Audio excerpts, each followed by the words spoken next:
ఈరోజు తెలంగాణ ఆవిర్భావ దినోత్సవం, తెలంగాణ ఫార్మేషన్ డే అధికారికంగా కాంగ్రెస్ ప్రభుత్వం ఈరోజు చేస్తుంది. ఈ తెలంగాణ రావటం కోసం గత 1969 నుండి ఉద్యమం మొదలుపెట్టారు. ప్రత్యేక తెలంగాణ రావాలని చాలామంది ప్రాణ త్యాగాలు చేస్తే బలి అయ్యారు. కాబట్టి ఈ బలికి నిదర్శనంగా ఈరోజు ఫార్మేషన్ డే చేసుకుంటున్నారు.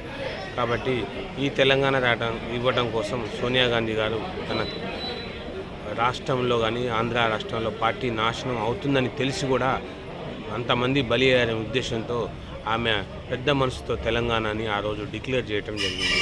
తెలంగాణ ఇవ్వటం వల్ల ఈరోజు మన రాష్ట్రంలో సోనియమ్మ త్యాగశీలి అని చెప్పి చెప్పుకోగలుగుతున్నాం.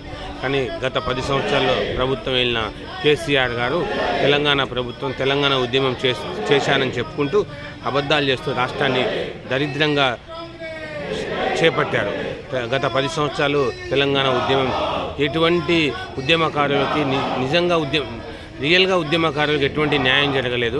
పారాషూట్లకి ఎక్కడి నుండి వచ్చిన వాళ్ళకే న్యాయం జరిగింది. ఇంత మట్టికి ఉద్యమకారులకు ఎటువంటి న్యాయం జరగలేదు. ఈ ప్రభుత్వంలోనే ఉద్యమకారులకు న్యాయం జరుగుతుంది. కాంగ్రెస్ ప్రభుత్వం పేదల పక్షం ఉద్యమం కోసం పనిచేసిన వాళ్ళకి న్యాయం చేస్తుందనే ఉద్దేశం. నీళ్లు నియామకాల మీదనే మన తెలంగాణ వచ్చింది. మన వేస, మన భాష అన్నీ చూసుకుంటే తెలంగాణ ఇవ్వడం జరిగింది. తెలంగాణ వచ్చింది గత 10 సంవత్సరాలు ఒక కుటుంబానికి లాభం చెందింది. ఆ దరిద్రం అనేది పోయింది. ఇప్పుడు ప్రభుత్వం తెలంగాణలో కాంగ్రెస్ ప్రభుత్వం వచ్చింది.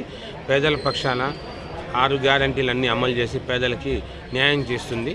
కాబట్టి రేపు రాబోయే రోజుల్లో కూడా కేంద్రంలో కూడా కాంగ్రెస్ ప్రభుత్వం వస్తుంది, పేదల పక్షాన పనిచేస్తుందని ఈరోజు తెలంగాణ ఫార్మేషన్ సందర్భంగా చెప్పుకుంటున్నాను.